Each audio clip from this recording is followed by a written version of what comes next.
Bom, hoje eu tenho o prazer de receber o Pedro Burgos, amigo, e uma das vozes mais influentes no debate sobre tecnologia, educação e o futuro do trabalho no Brasil. Jornalista e programador, Pedro é professor do INSPER e atua na intersecção entre comunicação, ciência de dados e inteligência artificial. Fundador da Cointeligência, uma consultoria especializada em IA, inteligência artificial. Pedro também é autor do livro Conecte-se ao que importa, um manual para a vida digital saudável, onde discute o impacto das tecnologias digitais em nosso cotidiano. Ele também tem contribuído com artigos e séries sobre o uso responsável de IA em plataformas como Invest News e o Globo. Aliás, IA, modo de usar, não é isso? É isso. Eu sigo todos os episódios, muito bacana, lá do Invest News, que o Pedro faz. Bom, preparem-se então para uma conversa enriquecedora sobre como a inteligência artificial está mudando, né, o futuro do trabalho e quais competências serão essenciais para prosperar nesse novo cenário. Pedro, bem-vindo e muito obrigado. Obrigado pelo convite, Tadeu. Prazer falar sobre isso aqui com vocês. Muito legal, muito legal. Cara, para a gente começar de uma maneira mais assim, aberta e exploratória, o que você enxerga aí, né, do que o nosso tema, enfim, futuro do trabalho e a tecnologia, o que você enxerga aí para esse não tão curto prazo aí de 2, 3 anos, 5 anos, enfim? O que eu posso te garantir é que ninguém sabe. Eu acho que o que eu enxergo ainda é bastante incerteza. Quando o ChatGPT surgiu ali no final de 2022, eu acho que muita gente começou a usar e falou assim, olha, isso aqui consegue fazer coisas que eu faço no meu cotidiano. Então eu imagino que uma tecnologia como essa vá ter um impacto sobre sobre pessoas que trabalham com coisas parecidas com a minha. E havia a expectativa de que o avanço seria muito rápido. Mas virou até um certo ditado, que a gente superestima o impacto dessas tecnologias no curto prazo e subestima no longo. Então, nos primeiros anos do iPhone, pouca coisa mudou. Mas hoje em dia, um smartphone desde mudança de hábitos bancários até Uber e iFood, etc., mudou muita coisa sobre tudo, né? Mas enquanto a gente está vivendo essa evolução, às vezes as coisas não são tão aparentes. Então, o que eu acho, a minha previsão, e acho que a gente vai, obviamente, desenvolver isso aí, é que alguns dos impactos sobre a empregabilidade, as skills necessárias, etc., já estão sendo vividos muito fortemente em algumas poucas carreiras, mas eu acho que isso vai começar a se expandir relativamente rápido para quase tudo que a gente chama de colarinho branco, né? White collar, são trabalhos de conhecimento, de escritório, etc. Legal. E quais dessas tarefas, né, explorando um pouquinho os white collars, quais dessas tarefas cognitivas que hoje já dá para dizer, a gente tem a incerteza lá para frente, mas o que a gente já tem certeza que está sendo absorvido aí pelas tecnologias, pela IA, pelos modelos? Bom, eu acho que é útil para qualquer pessoa fazer um teste de tentar pegar a sua profissão, o que você faz no seu dia a dia, você vai para o trabalho e X% do tempo você faz respondendo e-mail, outros tantos preparando os slides para uma apresentação, fazendo pesquisas sobre concorrência, mercado, etc. Então, você tentar pegar essas tarefas que você faz no dia a dia, e aí é interessante ver quais delas estão mais ou menos expostas à inteligência artificial. Então, se antes eu gastava 15 minutos para responder com atenção um e-mail relevante, hoje em dia eu gasto 5. Se eu gastava 2 horas e meia trabalhando numa planilha de Excel para tentar ter insights e fazer visualizações, etc., né? 2 horas e meia eu gasto 20 minutos. Então, você vai somando essas coisas e no seu dia a dia você consegue ver de forma até palpável. Obviamente, eu estou falando assim de uma versão ótima das pessoas usando as melhores ferramentas da melhor forma, plugando no trabalho delas.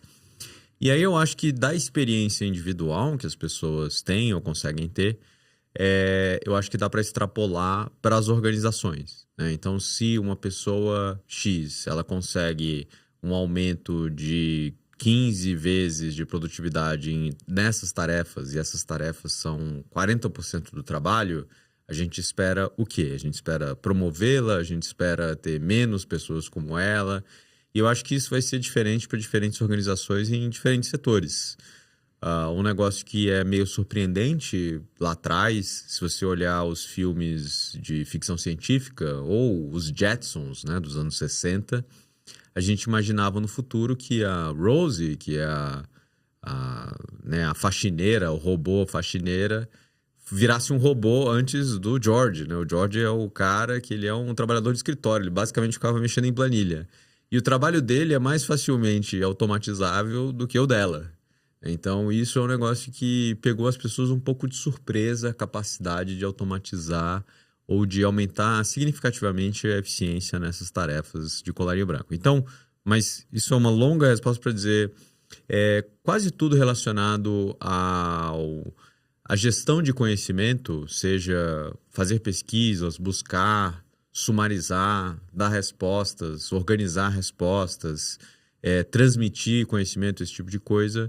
Eu acho que são coisas, né, são tarefas em que a IA generativa... Claro que a gente fala de IA, né, não precisa fazer esse disclaimer aqui, mas a gente está falando muito da IA recente, generativa, né?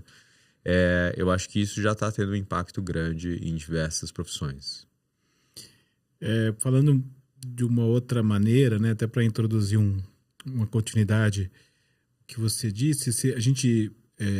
escuta e compreende que esses modelos da IA generativa eles são treinados, né? Existem grandes bases de dados que são utilizadas para treinar os modelos, ou seja, para estabelecer dentro dos modelos os padrões que os dados revelam. Então, os exemplos que você deu foram muito legais porque assim são coisas que se repete muito. Às vezes a gente está fazendo uma coisa que nos exige ali cognitivamente, como o exemplo que você deu de tratar os dados de uma planilha, né? Então, pegar as informações de vendas que estão num lugar, juntar com as informações de procura que estão no outro, de leads, etc., e fazer aquilo conversar e gerar um relatório. Só que se toda semana, todo final de mês, todo quarter eu tenho que fazer essa junção de dados e repetir esse mesmo procedimento, juntando as duas ideias, eu estou exatamente num cenário que a estrutura dos modelos foi desenhada. São dados que revelam padrões que se pode aprender com esse padrão e dar ali a solução. Então, eu acho que foram bem legais os exemplos que você trouxe, bem práticos. Tudo aquilo que a gente faz da mesma maneira muitas vezes é aquilo que tem chance rápida de ser aprendido por um modelo e a gente não precisar fazer daquele jeito. Sim, e a novidade em relação à IA, porque você pode argumentar que isso já era verdade na automação de maneira geral, né? Quando a gente falou muito nas últimas 2 décadas de transformação digital, de RPA, a gente falava muito de sistematizar processos para automatizar e precisar menos de pessoas em tarefas repetitivas. A diferença é que antes você precisava de especificar a tarefa de um jeito muito preciso, né? O que a gente chama até de programação imperativa. Você fala assim, você quer desenhar eu quero automatizar o atendimento porque eu não quero que só as pessoas... eu preciso ter um batalhão de pessoas para atender o telefone. Eu quero automatizar um pouco. Antigamente, você tinha que desenhar todo o fluxo.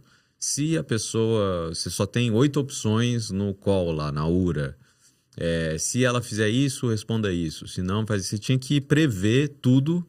E tudo era um sim ou não, né? If else, né? Se ela faz tal coisa, faça isso. Então, eram processos que tinham basicamente um input que é previsível e tinham o mesmo output sempre. O que a IA generativa trouxe é uma flexibilidade maior de inputs. Então, às vezes, Você não precisa estabelecer exatamente como a pessoa vai fazer a pergunta, como ela vai pedir aquela tarefa, né? Ela pode fazer de diversas formas. Mas isso também traz um certo desafio, que os outputs não são muito padronizados, né? E aí, inclusive, a gente vai falar de erros, de IA, etc. Mas, em certa forma, várias das organizações que perderam o bonde da automação, elas vão poder fazer o que a gente chama, né, de leapfrog. De repente, elas não automatizaram alguns dos processos, mas elas vão poder usar uma tecnologia um pouco superior para fazer automações ou simplificações de tarefas mais complexas do que antes era possível. Então, isso é uma parte da discussão, que é o quanto que a automação agora é mais possível, né? Então, para tarefas repetitivas. Mas eu acho que isso é só um pedaço da conversa, né? Porque o que importa, eu acho que é mais interessante, é você colocar ela para fazer coisas mais complexas, ser mais ambicioso no que você nem imaginava que era possível antes. Explorando, então, essa contrapartida, digamos assim. Se algumas coisas muito repetidas ou repetitivas, ainda que não tão padronizadas para funcionar a automação tradicional, a ruler-based, que já atendia, como escrever um e-mail ou tratar lá a planilha, ou extrair da planilha um resumo do que os dados estão contando, seja lá o que for. Se essas coisas, né, o modelo substitui a necessidade de a gente fazer, das pessoas fazerem, o modelo também reage ao que é pedido a ele. Então, se não for pedido, ele não fará. A contrapartida, o outro lado que eu queria explorar é esse.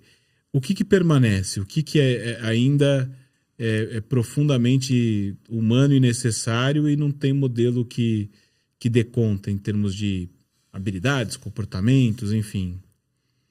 Bom, é difícil porque a resposta disso muda frequentemente, né? Então, a gente achava que raciocinar, digamos assim, era uma faculdade específica dos humanos. Então, a IA, quando surgiu esses modelos de linguagem, eram só... Não, tinha até um termo, eu falava assim, eram papagaios estocásticos, né? Que era uma repetição ali... Probabilística. Mas hoje em dia, esses modelos dentro de sistemas, isso que é relevante, né? Porque hoje, quando você entra no ChatGPT, você não está interagindo só com o modelo de linguagem. Você está interagindo com o modelo de linguagem que tem acesso a ferramentas. Então, se baseado no seu prompt, ele acha que ele precisa fazer uma busca na web, ele vai fazer uma busca na web. Se ele precisa fazer conta, ele vai criar um programinha em Python. Então, ele faz coisas a mais que a gente não imaginava possível há apenas 2 anos, né? Ou 1 ano e meio. Então, esse tipo de... Quando a gente fala o que é o único, o que só o humano faz, eu acho que a lista dessas coisas está diminuindo um pouco. Então, essa é a minha resposta provisória para esse momento que estamos falando. Mas eu acho que o que é insubstituível ou mais relevante dentro das habilidades é uma mistura de bom gosto, em ter, assim, você saber escolher. Quando eu digo bom gosto, é saber escolher bem a coisa certa, seja a resposta certa dentro de um prompt, seja diferentes opções que são dadas. Passa por um senso estético, talvez? Pode passar por um senso estético, mas bom gosto, inclusive, pode ser a resposta, né, uma resposta por um e-mail. Você vai julgar o que é uma coisa que tem mais a ver dentro do contexto e tal. Então, tem um pouco de bom gosto. Adequação também. Adequação, isso. Tem um pouco de agência, no sentido de... Não adianta você ter um monte de ferramentas se você não tiver uma pessoa interessada em usá-las. Então, o que vai diferenciar muito não é menos, assim... Quando você vai contratar uma pessoa... Legal ela saber usar uma ferramenta X. Ela vai lá e mostra que tem um certificado de treinamento básico em ChatGPT. Mas uma pessoa que busca ativamente essas soluções e é curiosa por aprender, essa é uma habilidade muito relevante. Então, A IA não necessariamente sabe da existência de outras IAs, né? E aí eu acho que a pessoa que tem essa capacidade de agir é relevante. E uma terceira coisa eu falaria de um pensamento sistêmico, né? De você conseguir enxergar diferentes problemas, diferentes processos, né? Em coisas que se encaixam e quais os efeitos de você mexer nisso, né? Quais os impactos de segunda ordem, etc. Né? Isso normalmente era necessário, eram habilidades necessárias só para pessoas em alta gestão, né? Quando você vai falar de pensamento sistêmico, capacidade de gestão. Mas se você considera que hoje em dia uma pessoa, inclusive num cargo de entrada, ela é, em certa medida, gerente de diferentes IAs, né? Ela pede para o ChatGPT fazer um deep research aqui, pede para o Gama fazer uma apresentação. Então, ela gerencia diferentes tarefas e ela sabe o que dentro do micro RH que ela tem, o que cada peça é capaz de fazer. Essa capacidade de gerir, de alguma forma, é relevante também. Então, eu falei 3, mas são 4. Agência, né, ou / curiosidade, gerenciamento de competências, o bom gosto, né? E esse pensamento sistêmico. Acho que seriam as habilidades mais relevantes que eu veria.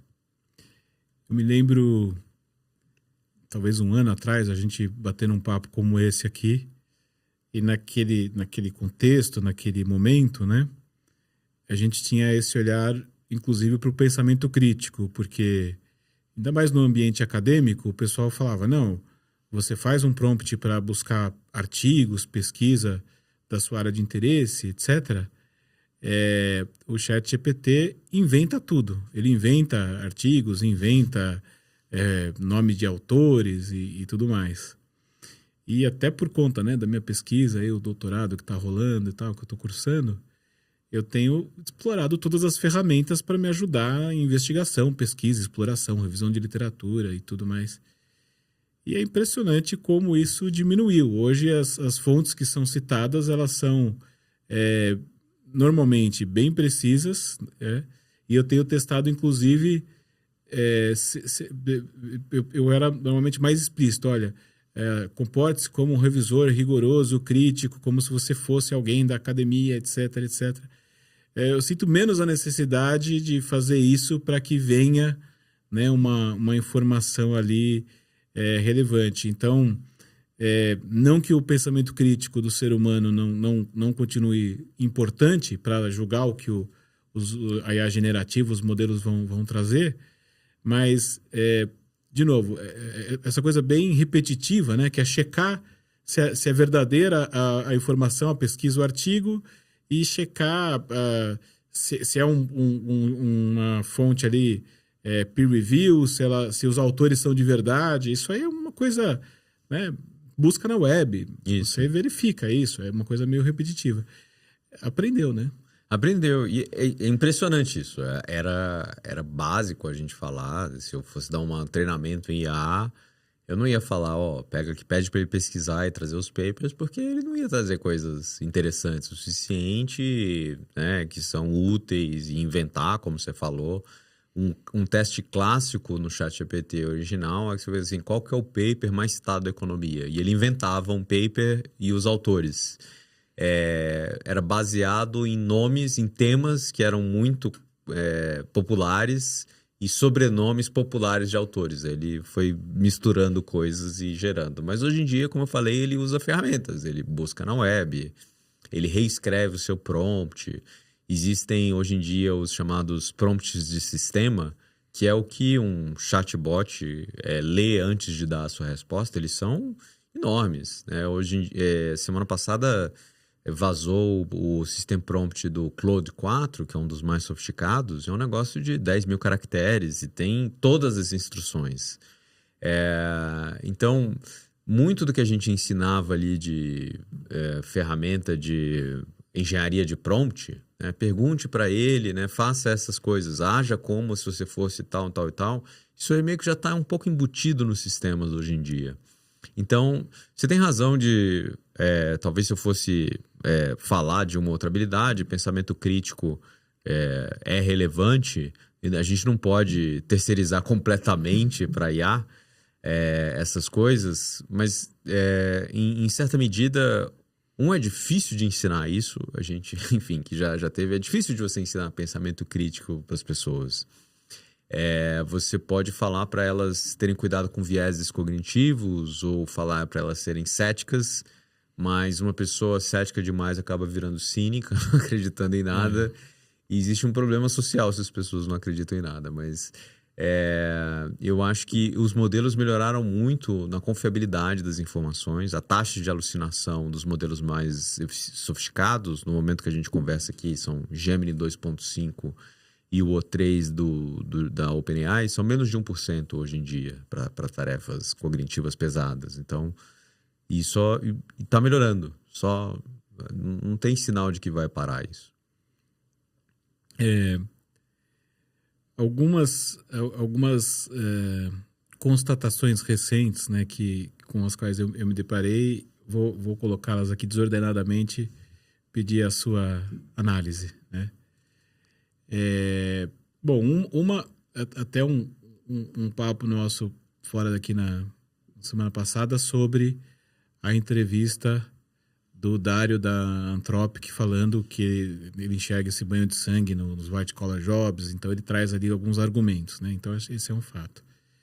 Outra mais pessoal, estava ontem conversando com um amigo, ele é desenvolvedor sênior, mora em Londres, trabalha lá num banco, e ele relatou, perguntei como é que tá a parte da IA aí, tá sendo implementada, está sendo utilizada, né? E aí ele falou, olha, quanto maior a empresa, mais ela demora, e aí são muitos senões, riscos, será que vai vazar dado, tal? Então demora, tem muitas camadas para tomar decisão para implementar, né, uma ferramenta dessa.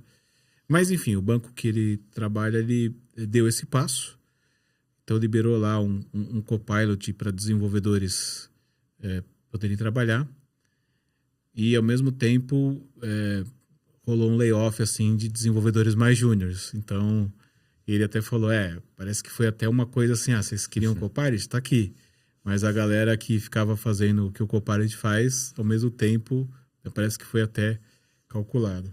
E um outro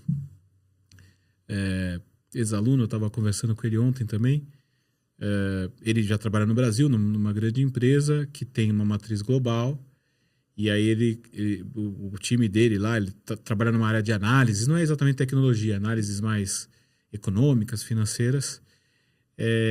Ele conseguiu lá também introduzir um IA, um modelo para o time dele trabalhar, conseguiu autorização da gerência no Brasil, da diretoria, enfim, conseguiu.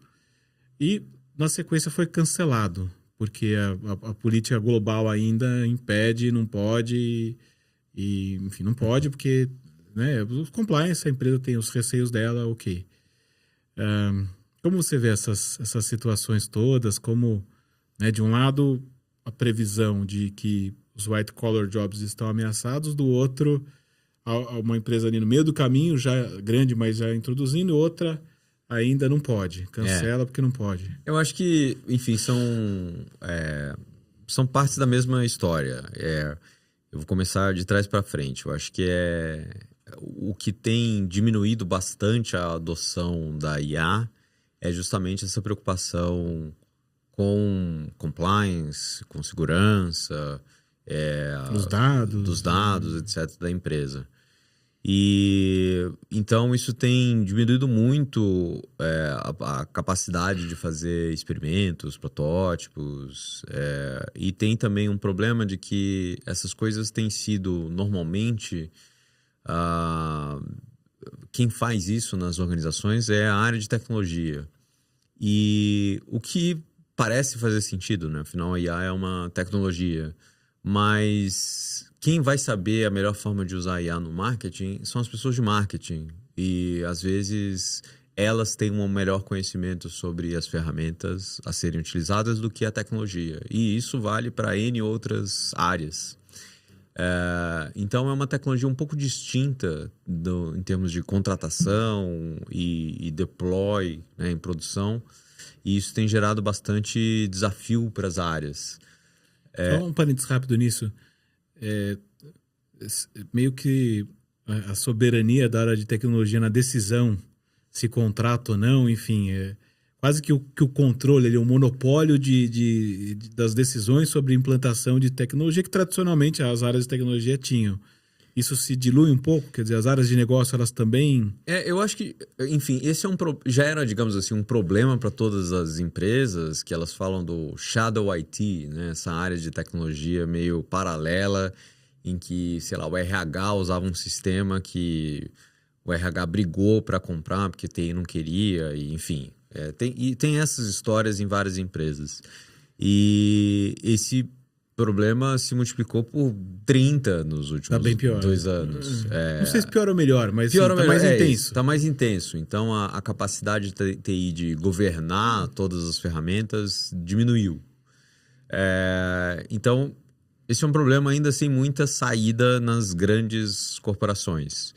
Eu acho que é possível que a gente encontre umas soluções que tentem abarcar tudo. A gente vê grandes empresas, a Microsoft, Databricks, agora a OpenAI lançou essa semana no ChatGPT Enterprise. Você pode conectar direto o seu OneDrive, seu SharePoint, Dropbox, o que você quiser. Gmail, o que quiser. Então, essa coisa de você fazer as perguntas diretamente na base de conhecimento da empresa, isso já começou a ser mais possível. Então, há uma disputa em quem vai ser esse agregador, se a gente vai usar um monte de ferramenta picada ou se vai ter um grande vendor. A Salesforce está tentando fazer isso, né? Como eu falei, a OpenAI, a Microsoft, o Google, para tentar, inclusive, trazer as áreas de tecnologia como comprar, digamos assim, a ideia é que é melhor ter uma plataforma só para eles cuidarem do que um monte de coisa. Então, acho que ainda é um momento de transição, de muita insegurança. Mas é um medo que às vezes me parece meio exagerado, assim, no sentido de que todo tipo de segredo industrial já está em planilha do Excel e apresentação do PowerPoint, e as empresas não têm nenhum problema em rodar isso na nuvem, sabe-se lá onde. Mas, aparentemente, pegar o mesmo planilha de Excel e colocar no ChatGPT Enterprise, que tem, em princípio, as mesmas questões de segurança, é um problema para essas organizações. Eu nunca entendi, mas nunca achei uma explicação boa. E isso entra numa questão que é a velocidade de adoção dessas tecnologias tem sido muito maior em empresas pequenas, pequenas e com grande capacidade de inovação, né, do que empresas grandes. Porque empresas grandes, elas têm um monte de encanamento complexo, você tem várias bases de dados. A gente tem experiência trabalhando numa organização de ensino, você tem uma base de dados de RH, uma base de dados de alocação de professores e de notas de alunos e CRMs. Então, são muitas bases diferentes para você conversar, e você plugar uma IA ali não é trivial, não é uma tarefa fácil. Então, essa coisa de automação de processos, agentes, etc., é um desafio muito grande para empresas estabelecidas ainda. E não está claro que isso vai se resolver muito rapidamente.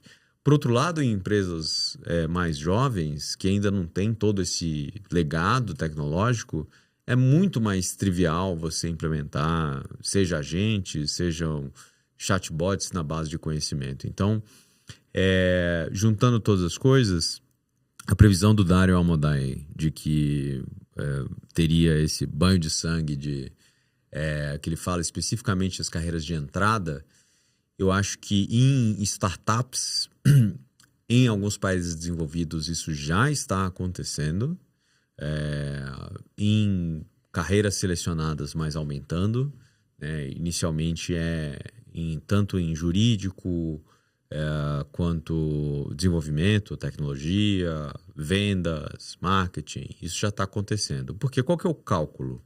Quando você contrata uma pessoa jovem, um analista júnior, um estagiário, é uma aposta da empresa. Ela fala, eu vou gastar 3 meses, 6 meses aqui te ensinando a conhecer os processos da empresa, a sua função, apostando que daqui a um tempo você vai ser uma pessoa que vai trazer X% de aumento de produtividade aqui no meu bottom line e tal.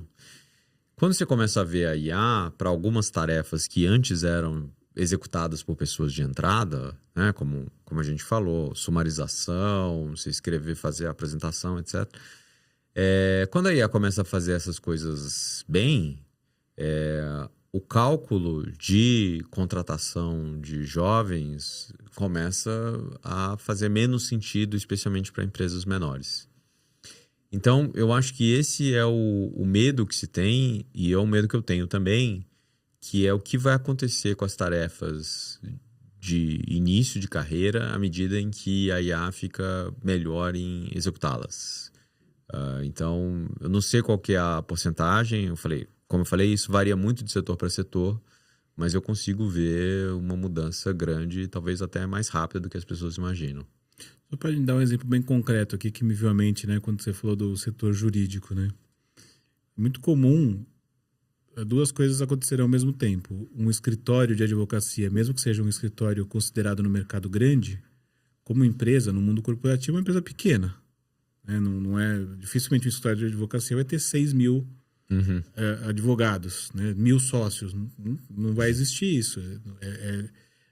Nativamente, a natureza do negócio não permite que seja assim. E, lidando com jovens muitos anos, né, pessoal, carreira de direito e tal, muitas vezes o jovem estagiário ele entra no escritório de advocacia para escrever petição. Melhor dizendo, sendo bem específico, redigir a petição. Porque o advogado mais sênior, ele vai lá e diz o que tem que ter na petição, né? Ele atende o cliente, então a parte mais relacionamento do trabalho, o advogado ali já consolidado na carreira, responsável pelaquilo, atende o cliente, compreende o negócio, estabelece as bases jurídicas, chega para o estagiário e fala, ó, redige a petição contemplando isso, isso e isso. Passa ali 3, 4 tópicos. E se ele fizer hoje esse mesmo pedido para uma IA generativa, né, um chat GPT, talvez o modelo ali mais padrão, ali, o 4O, ele já consiga redigir essa petição, ainda mais se ele falar, ó, tá aqui minhas 10 últimas petições, faça desse jeito. Não é tão complexo dar um pouco do estilo que eu quero, do padrão de escrita e ao mesmo tempo do escopo para que ele faça. Esse jovem que entraria no estágio para escrever petição não vai ter mais esse emprego, né? Acabou. E assim, ó, vamos pegar exatamente, vamos estressar mais esse exemplo e ver como que... ele é bem claro. Assim, que é bem claro, é um negócio real no mundo real, que a gente viu a evolução nos últimos anos. Então, quando o ChatGPT apareceu, a função dele no primeiro ano e meio de existência do ChatGPT era organizar melhor e talvez revisar um texto de uma petição. Já com todas essas outras etapas feitas. Então, a pessoa de entrada, ela ainda teria que fazer algumas coisas, organizar as ideias, rascunhar, etc. E o ChatGPT entraria ali mais numa fase de revisão. Porque escrever do zero, e ele poderia alucinar mais. Aí passou a ter, como eu falei, ferramentas, acesso a outras ferramentas. Você tem janelas de contexto maiores. Então, como você deu o exemplo, você pode passar vários exemplos para ele no mesmo prompt. Então, a primeira saída já vai ser muito melhor. Aí ele ganhou acesso à internet. Então, além de escrever uma petição baseada na ideia que você tinha tido, ele pode fazer pesquisa de jurisprudência para ver se algo assim já aconteceu. Sumiu aquele comentário dele, olha, minha base de conhecimento vai até setembro de 2022, então eu não sei nada depois disso. Então, ele pode fazer uma pesquisa de jurisprudência. Beleza, mais uma coisa nova. Mais uma outra que veio depois, a capacidade de reflexão. Você tem modelos reflexivos desde o O1, que isso foi uma inovação de setembro do ano passado, que permite que os modelos deem respostas um pouco mais sofisticadas. Então, além dele analisar a petição em si, ele pode ajudar a pessoa sênior a avaliar se aquela é a melhor estratégia de defesa, dado o caso. E aí você tem uma outra camada, que está chegando agora, que é a dos chamados MCPs, que são conectores à base de dados já existentes dentro de uma empresa. Então, você pode colocar no prompt, hoje em dia, se usar o Claude com esse negócio MCP, você pode falar, busca aqui no meu arquivo e vê, acha petições semelhantes e faz tudo.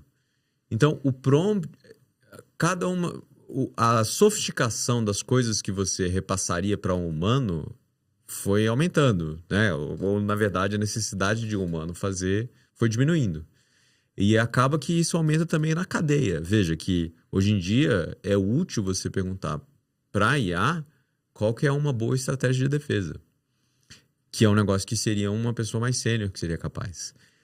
Ou elabore 3 alternativas à minha estratégia 3 de alternativas, defesa. essa é a minha critique. Né? Tem várias formas de você ter esse approach, mas como conselheiro, a IA como conselheira. Especialmente em carreiras, em profissões que elas não são ultradeterminísticas, como é o caso do direito, né? Você não tem uma resposta certíssima para ir dentro daquilo, né? A IA é excelente. Então, a pessoa júnior, ela aprende a ser sênior fazendo o trabalho braçal ali, né? Fazendo as petições, ao ter contato com um mentor, com uma pessoa mais sênior e elaborando, fazendo esse trabalho mais braçal, de forma repetida, fazendo pesquisa, jurisprudência, etc., ela ganha um estofo para virar sênior mais na frente. Se os escritórios acabam achando que não é mais necessário usar esse trabalho júnior, como que os júniores vão virar sêniores? Essa é uma grande questão. E no direito, especificamente, a gente já tem a JUS-IA, tem ferramentas específicas que já são meio que tunadas para usar um banco de dados de decisões brasileira, né? Enfim, então acho que é um setor que tem, como eles gostam em inglês, ripe for disruption, né? Tá aí pronto para ser disruptado. Ao mesmo tempo, e eu acho que isso é relevante falar em todas as carreiras, a OAB é muito forte como organização de classe. Então, por mais que a gente chegue à conclusão que a IA é excelente para fazer isso, ainda vai ter uma certa necessidade, talvez pelo nosso cartorialismo, talvez pela desconfiança na IA, de que um humano assine aquilo em última instância. Então, pode ser que a carreira de advogados e juízes, etc., ainda seja protegida, mesmo que a IA seja forte. Mas não sei se todas as carreiras vão ter isso. Agora, explorando de um outro lado, né? Que daí, caminhando para uma coisa que eu queria trazer de educação também. Eu me lembro que um exemplo que você deu num papo desse, mais ou menos de um ano atrás, como eu disse, da história dos cavalos de Nova York, né?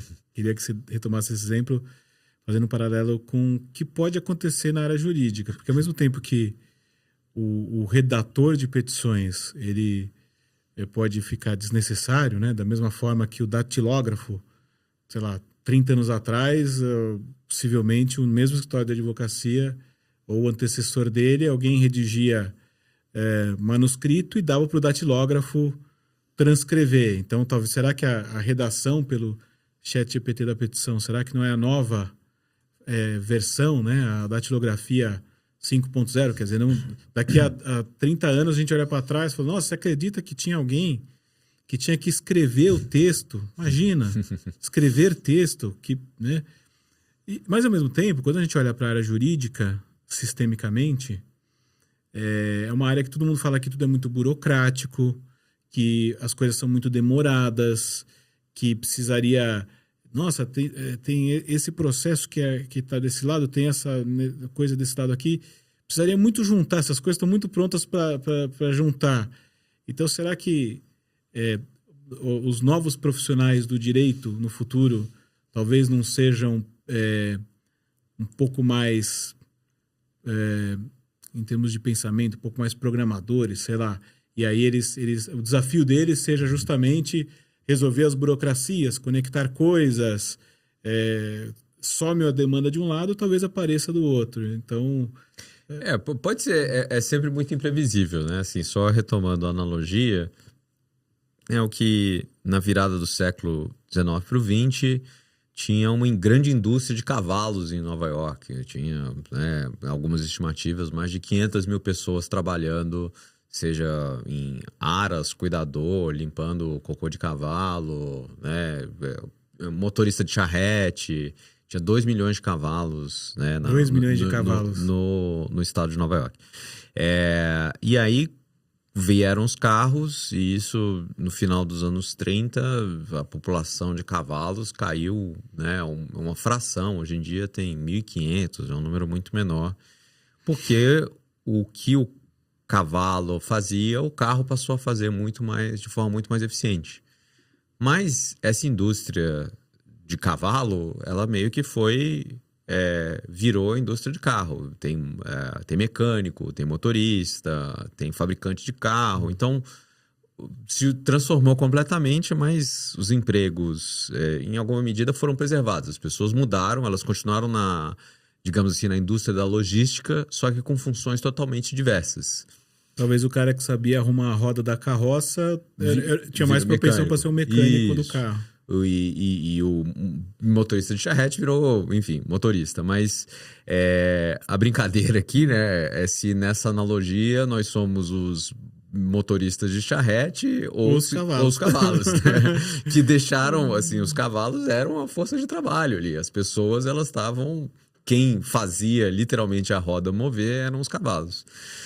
Então, eu acho que nesse exemplo do direito, eu acho, como vários outros, é uma questão de quão ambiciosa é a sociedade para abraçar realmente essa tecnologia. O que eu quero dizer com isso?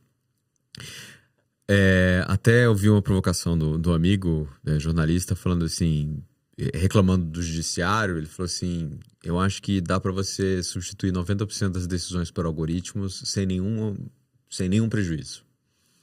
E até existe, se você pensar em coisas como súmula vinculante, existe um certo algoritmo legal. Em alguns países, quando você vai julgar se uma pessoa vai para condicional ou não, literalmente é um algoritmo que julga isso, né? Pelo seu passado, se você está sendo... Tem a regrinha lá. Tem regrinha. Bom comportamento, não sei o que, tal, check. Sim ou não, a decisão é feita. Então, literalmente, existem decisões algorítmicas na justiça no mundo. Então, a discussão a gente quer que a IA faça as mesmas coisas que os advogados estão fazendo, só que de forma mais eficiente, para a gente continuar precisamente com o mesmo sistema que a gente tem, ou a gente quer abraçar de fato a IA para ajudar a ter um sistema muito mais rápido, talvez com menos vieses, mas aí seria um negócio totalmente repensado, né? Teria mais acesso, seria mais democrático, você poderia entrar direto no sistema jurídico sem precisar de um advogado, por exemplo. Enfim, eu acho que coisas que você não entraria na justiça hoje porque é muito custoso, você poderia entrar se você tivesse a perspectiva de que aquilo é decidido por um sistema de arbitragem de diferentes modelos de IA. Enfim, esse é o ponto. Eu acho que a gente...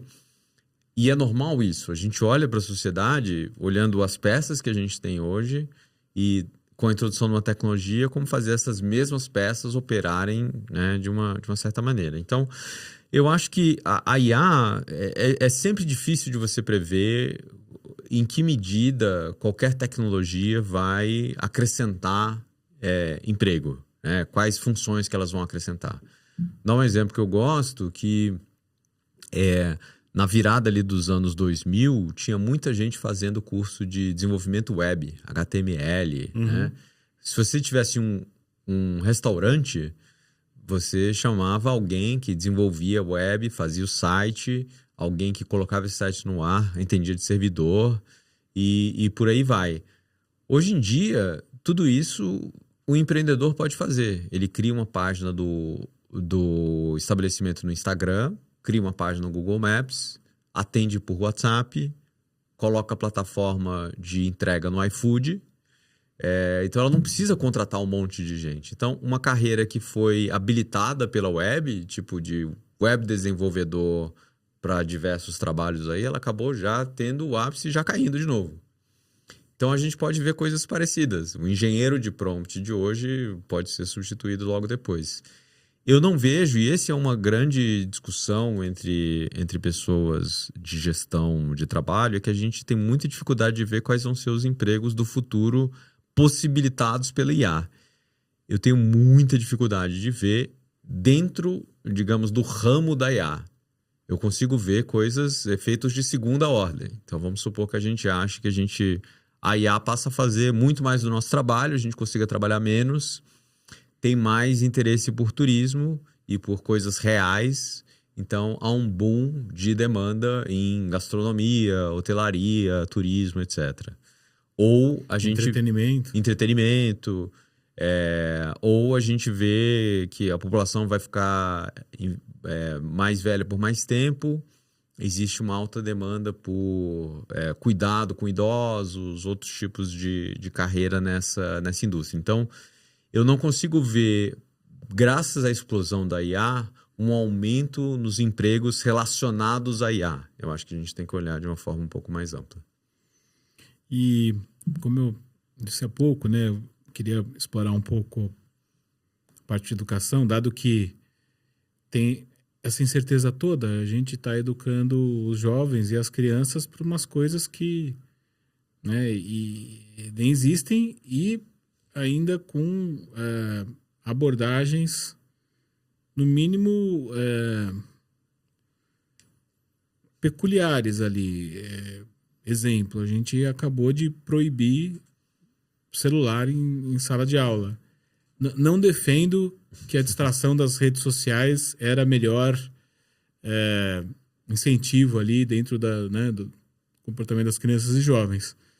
Mas a gente não conseguiu resolver o problema de uma maneira produtiva de sala de aula e tecnologia, como que as coisas poderiam coexistir, simplesmente proibiu. E aquilo que... Outro dia eu encontrei com uma amiga que foi muitos anos diretora de escola, hoje ela é diretora de uma rede de escolas, e aí ela falando sobre 20 anos atrás, como diretora, ela tinha que ficar com os inspetores proibindo os alunos de jogar pôquer no recreio. Pôquer não, era truco. Uhum. Truco. Porque os meninos se envolviam, se engajavam no truco, acabava o recreio, não voltava para a aula, e o truco era um problema. Uhum. Na proibição dos celulares, a escola começou a distribuir baralhos e ensinar as crianças a jogar truco para que elas façam coisas reais e saiam dos celulares. Então, eu acho que tem esse contexto na educação que é bem, como eu disse, assim, peculiar no mínimo. Por outro lado, a gente vê, eu estava revisando aqui algumas coisas que eu vi nos últimos dias, publicação no site do Fórum Econômico Mundial.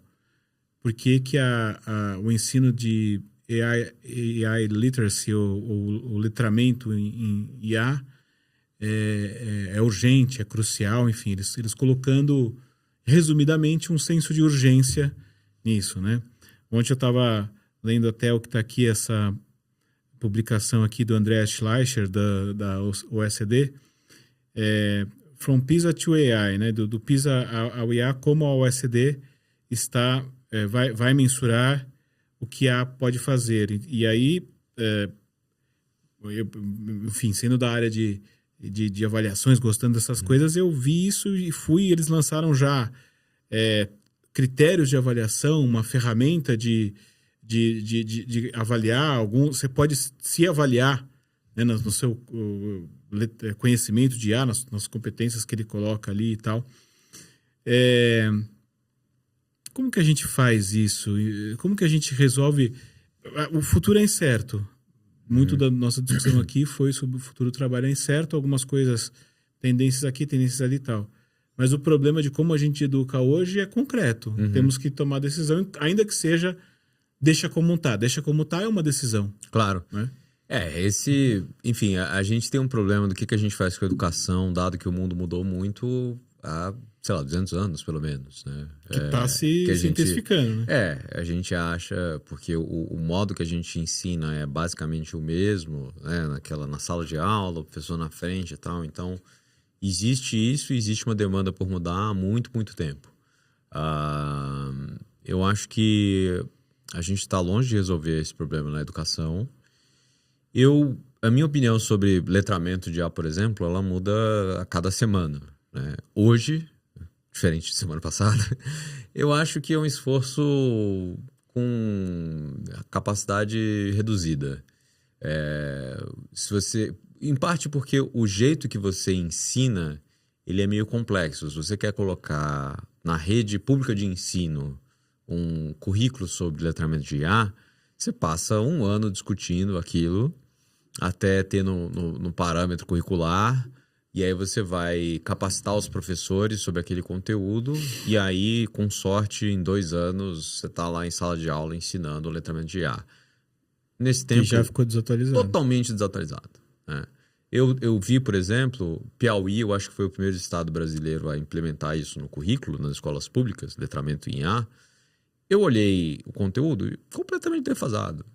Essas coisas de tipo, como identificar uma imagem gerada por IA? Impossível, não tem mais. O que está lá era válido 1 ano e meio atrás, hoje em dia não. Texto, etc. Então tem várias coisas que é muito difícil a gente estabelecer o que é esse letramento, né? A gente não teve letramento na internet, ninguém aprendeu a usar o WhatsApp na escola, né? Ou o Instagram. Você pode argumentar que talvez a gente devesse ter ensinado, mas ninguém precisou da escola para aprender a usar, né? Então, eu não sei, para a gente ter algum letramento de IA, a gente tem que querer definir como educadores o que a gente quer que as pessoas saibam, e eu acho que isso ainda não está super claro. Sobre usar essas ferramentas, é excelente o exemplo que você deu. A gente tem esse pêndulo, né, do quanto que a gente quer usar as tecnologias dentro da sala de aula e o quanto que quer afastar. E eu acho que tem hora para isso, né? A gente sabe que no mundo real, toda pessoa vai ter uma calculadora para fazer conta. Ninguém acha razoável para criança de 7, 8 anos dar uma calculadora para ela. Porque a gente acha que é relevante ela saber como que aquilo funciona. O ChatGPT, em certa medida, é uma calculadora para texto e para raciocínio. Ela automatiza algumas coisas que você faz na mão. Mas eu acho que você tem que ter um tempo que você faz isso sem qualquer auxílio da tecnologia.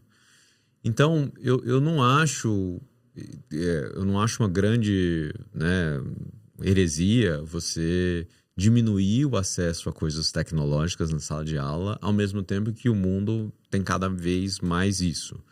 Porque eu acho que, como educadores, a gente tem que olhar o papel da escola não só para preparar para o mercado de trabalho, né? Se fosse para isso, aí beleza, a gente usa o ChatGPT em tudo, porque afinal, quando ela chegar no trabalho, é isso que ela vai encontrar. Mas a gente vai ensinar outras coisas, desde a capacidade de concentração até, né, disciplina, comunicação, trabalho em equipe e outros skills. E aí, às vezes, até um conhecimento wikipédico, né, decoreba, possa até, inclusive, fazer sentido. Eu olho, por exemplo, a China, que é o país que está avançando mais rapidamente em IA no mundo. Se você pegar patentes hoje em dia, vem mais da China do que dos Estados Unidos, patentes em IA. Você vai olhar o sistema de ensino deles, é arcaico para os nossos... a gente olha, nossa, professor totalmente rígido, etc. Então... E em alguma área funciona. Então, Cultura também do país. A cultura do país é diferente. Então, eu acho que isso é relevante também, né? A gente tem que olhar, dado as nossas fortalezas como povo, o Brasil não é só uma coisa ruim. O que a gente quer é que a escola faça. Então, vou continuar dando resposta em que a gente não tem a resposta, mas para a gente usar bem a IA na sala de aula, a gente tem que decidir primeiro o que a gente quer que a escola faça de uma maneira geral, né? A gente quer formar principalmente seres humanos melhores ou simplesmente, sei lá, autômatos para o mercado de trabalho. Isso é bem interessante, conectado com a história de ser o OECD e para que a OECD fez o PISA. O OECD é a organização para a cooperação e desenvolvimento econômico das nações, né? Então, traz no título dela cooperação aliado à ideia de desenvolvimento econômico. Então, os países estão ali para cooperar e se desenvolver ao invés de, enfim, guerrear ou coisas desse tipo. Pelo menos é o statement. Uhum. E o PISA, quando ele foi criado, eu acho que permanece essa premissa até hoje, ele olha para...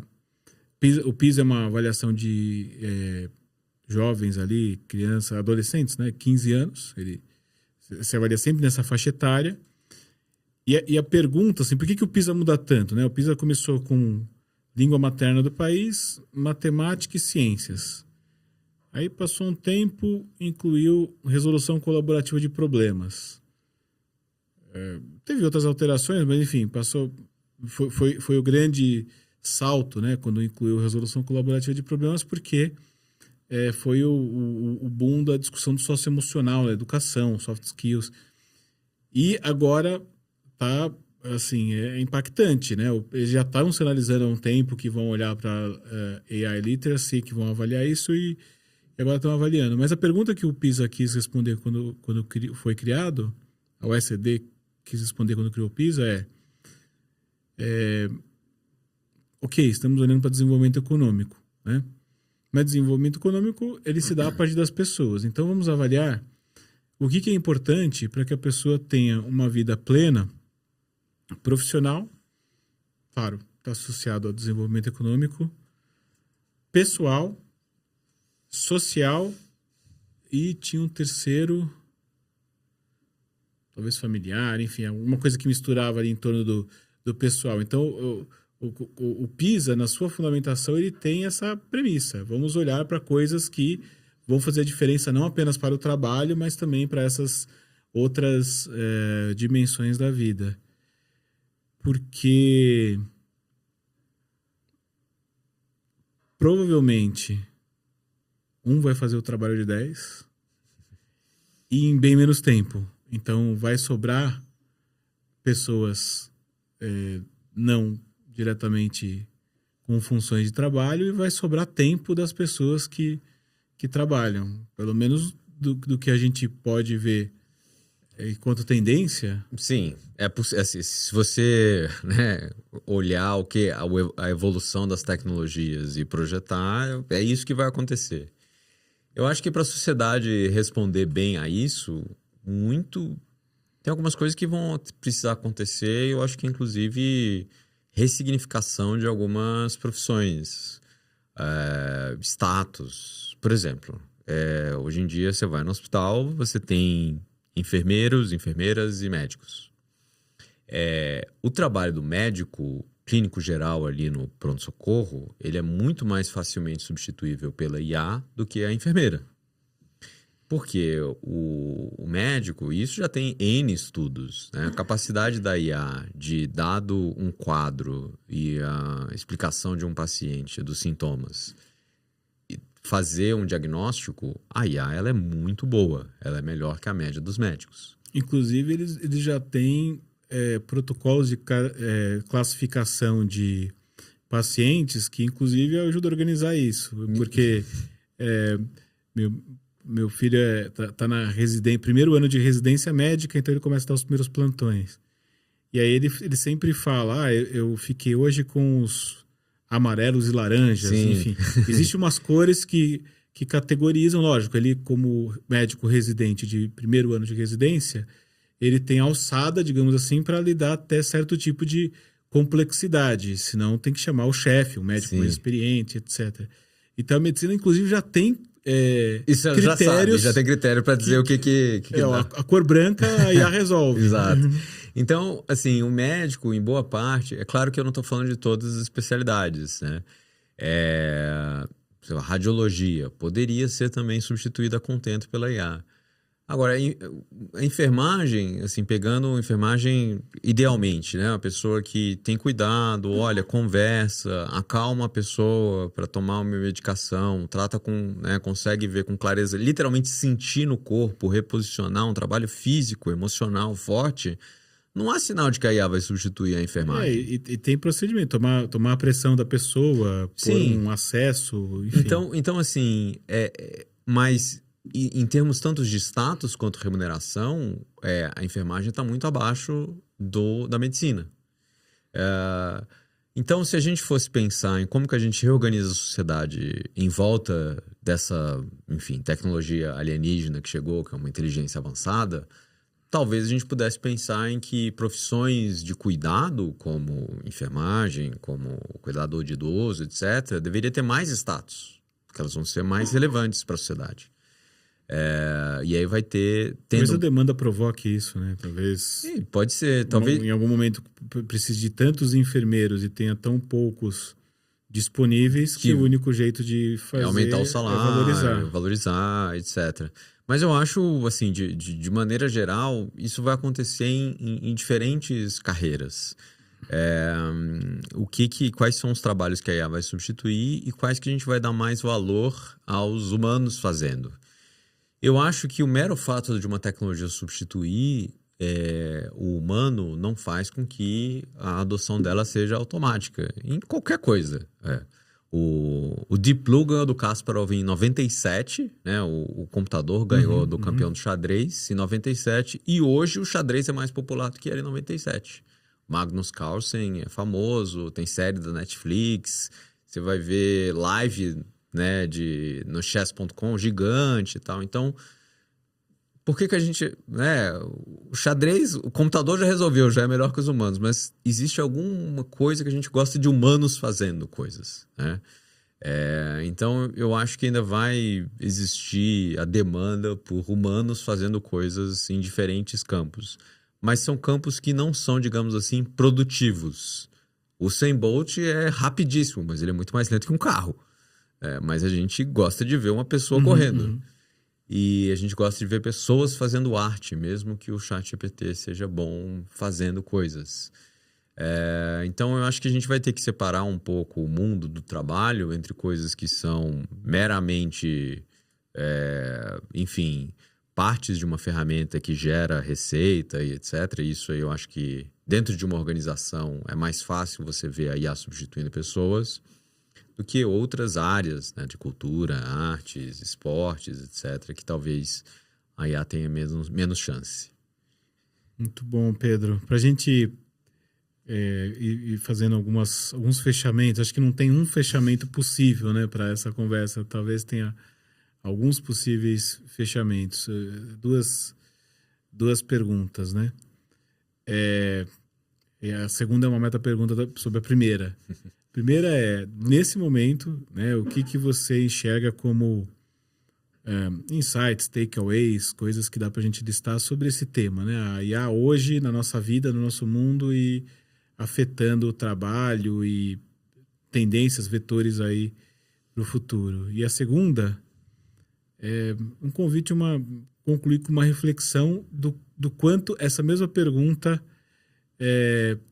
ela, da sua própria parte, ela provocaria diferentes respostas em 3 momentos, sei lá, 1 ano e meio atrás, 1 ano atrás, 6 meses atrás, enfim. E o que a gente tira disso, né? Dessa velocidade da evolução. Bom, acho que a minha experiência pessoal é interessante. Como você falou, eu comecei uma consultoria um pouco mais de 1 ano atrás, né, em inteligência artificial. E eu comecei fazendo só consultoria e eu passei, inclusive, a fazer produtos, né? Então, se eu chego numa empresa e falo... Fez um para nós. Fiz um para vocês, inclusive. Você pode fazer tal coisa e vacilar, eu faço. A capacidade... E aí, à medida que demandas como essa começaram a aumentar, né? Eu ia dar uma consultoria numa empresa e, de repente, falou assim, para essa coisa específica, eu acho que dá para você fazer isso aqui. Você faz? Eu faço. Começou a ter uma demanda maior e eu comecei a achar, acho que eu preciso contratar mais gente para fazer isso para mim. Mas a tecnologia de codificação foi melhorando tão rapidamente que cada vez que eu pensava, acho que eu preciso contratar mais uma pessoa, aparecia uma ferramenta que fazia com que eu programasse mais rápido. E aí eu tinha que responder, sei lá, eu fiz um trabalho para o governo. E aí vem, né, quem já foi fornecedor do governo, tem as coisas assim, o processo é enorme, tem questionários gigantescos e tal.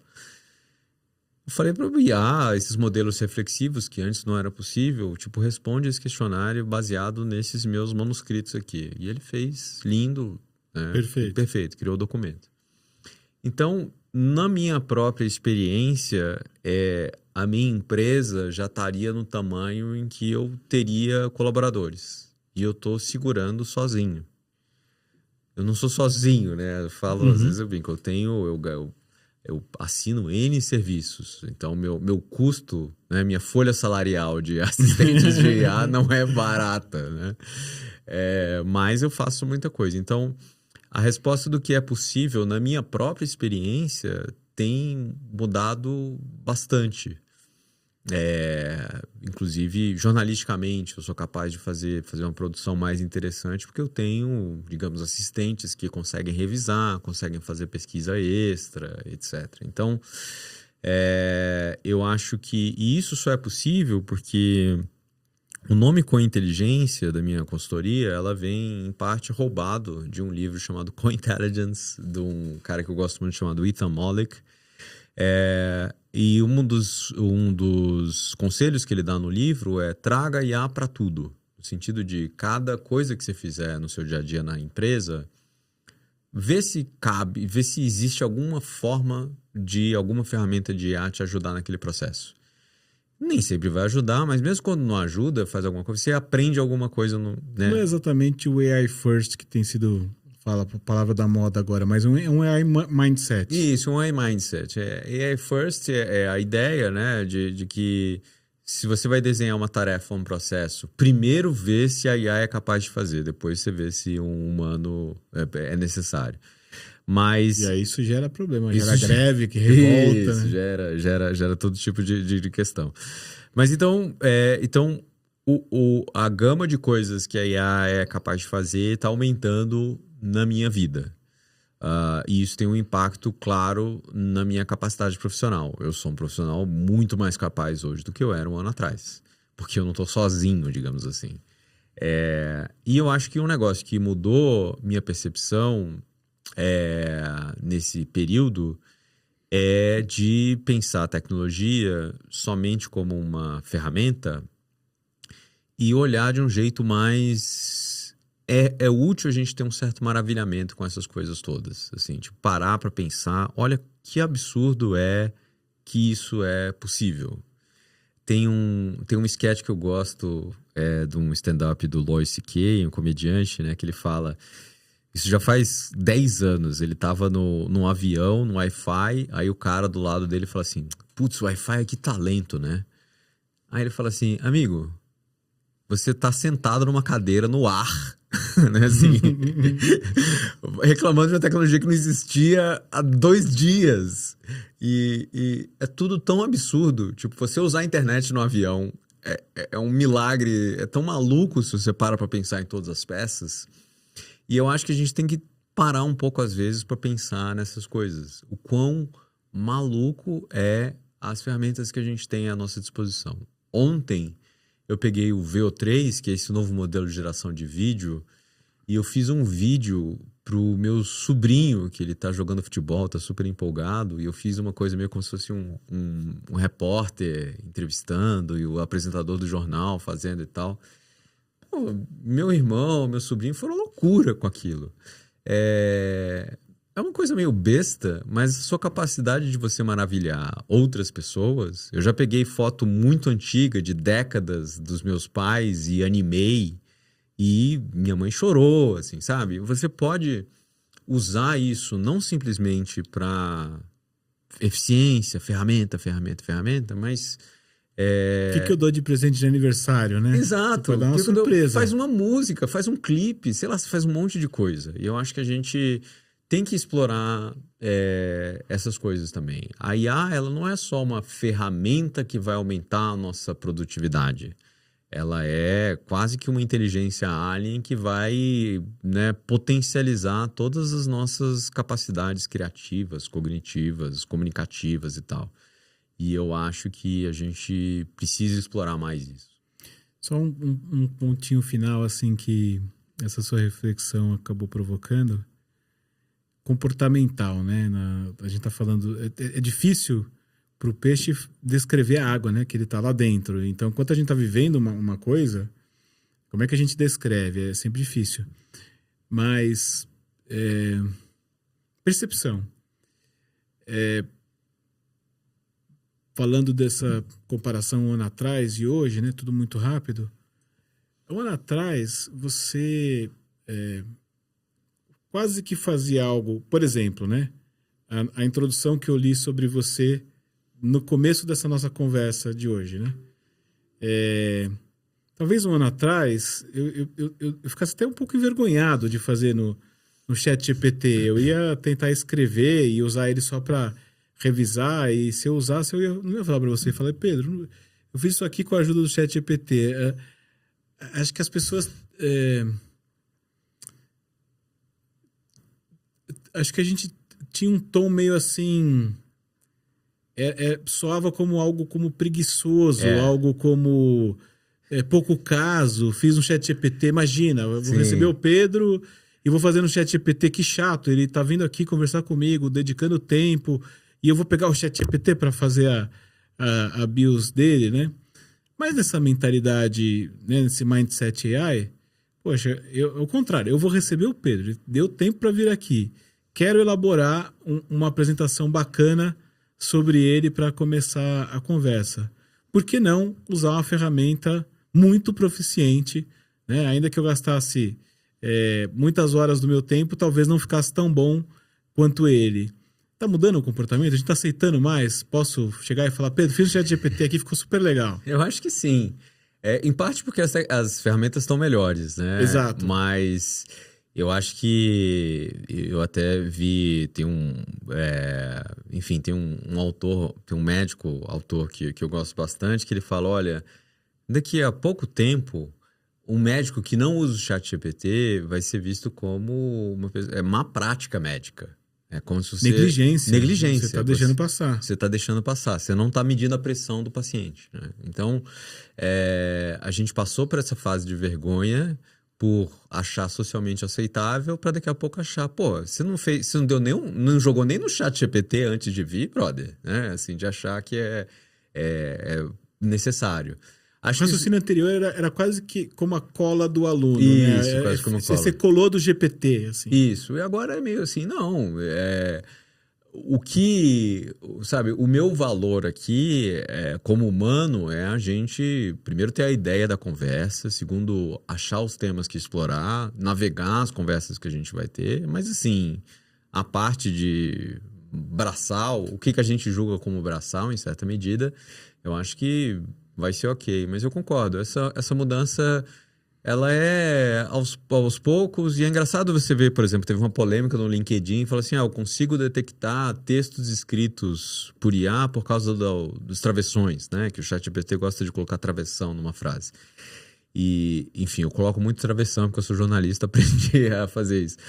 Mas eu olho e falo... Às vezes é o contrário, você é jornalista, escreve desse jeito, muito do texto para treinar foi de jornalista, e ele aprendeu travessão. Exatamente. Então, eu vejo as pessoas, começou uma crítica, eu falei assim, você está usando o ChatGPT demais. Eu falo assim, cara, os textos do LinkedIn, 1 ano e meio atrás, eram muito piores que hoje.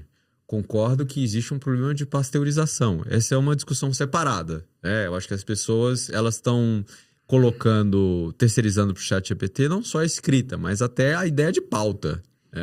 E aí esse é um problema maior, beleza, mas assim, escrever bem, cara, não é um problema, deixa o ChatGPT fazer. Então eu acho que essa decisão de quando usar ele para potencializar e quando para substituir, no fim é toda a discussão que a gente teve aqui hoje, né? E eu acho que é interessante você trazer esse exemplo que ilustra isso. E Pedro, só para fechar, eu estou fechando faz um tempão, né?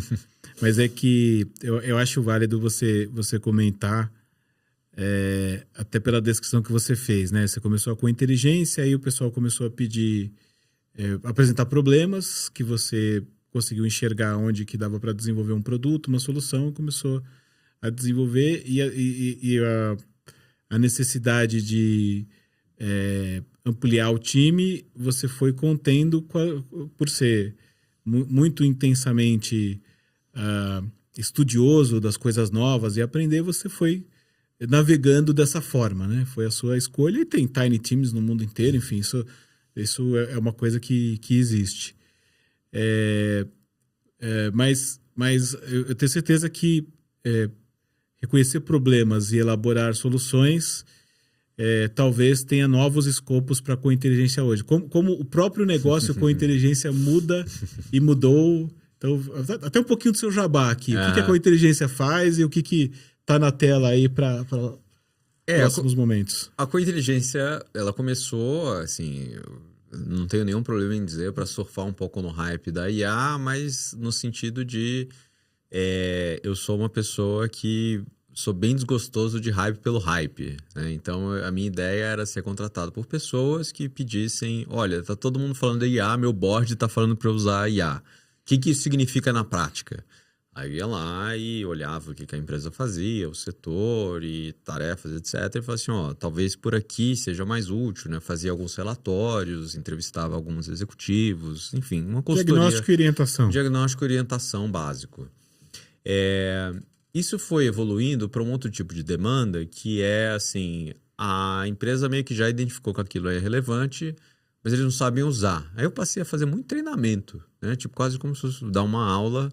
Assim, ó, pessoal, a IA pode fazer isso, pode fazer aquilo. E aí isso foi um segundo movimento. E, paralelo a isso, foi começando a ter essa questão de IA. Eu falava assim, ó, por exemplo, uma aplicação clara de IA é em gestão de conhecimento. Você quer criar ao invés de você criar um site de FAQ, você faz um chatbot que tenha um sistema lá que converse internamente com os funcionários. Uma vez que você faz isso, a receita de fazer isso para o próximo, ela é simples. Então, quanto mais você aprende, né, mais fácil é fazendo os seguintes. E aí eu acho que hoje eu faço, além da questão de treinamento, eu converso muito, enfim, muito com autogestão, C-level, para navegar por essa transição. Então tem muita mais empresa falando, tipo, eu já sei o que é necessário, tem bastante gente treinada, a gente inclusive comprou ferramenta. Estrategicamente, como que eu desenho minha organização para frente? Aí é um pouco onde eu estou atuando. E aí varia muito, né, de setor para setor. A ideia é desenhar desde novas funções e quais coisas que são mais suscetíveis à troca, quais outras áreas e coisas que a gente não está explorando porque a gente não usa essa tecnologia, até você, enfim, elaborar um plano de treinamento para áreas específicas. E, paralelamente a isso, como eu sou jornalista de formação, apesar de eu virar programador e fazer essas outras coisas, eu sou jornalista. Então, eu estou fazendo essa coluna que eu adoro no Invest News. Gosto escrevendo, volta e meia eu escrevo artigos.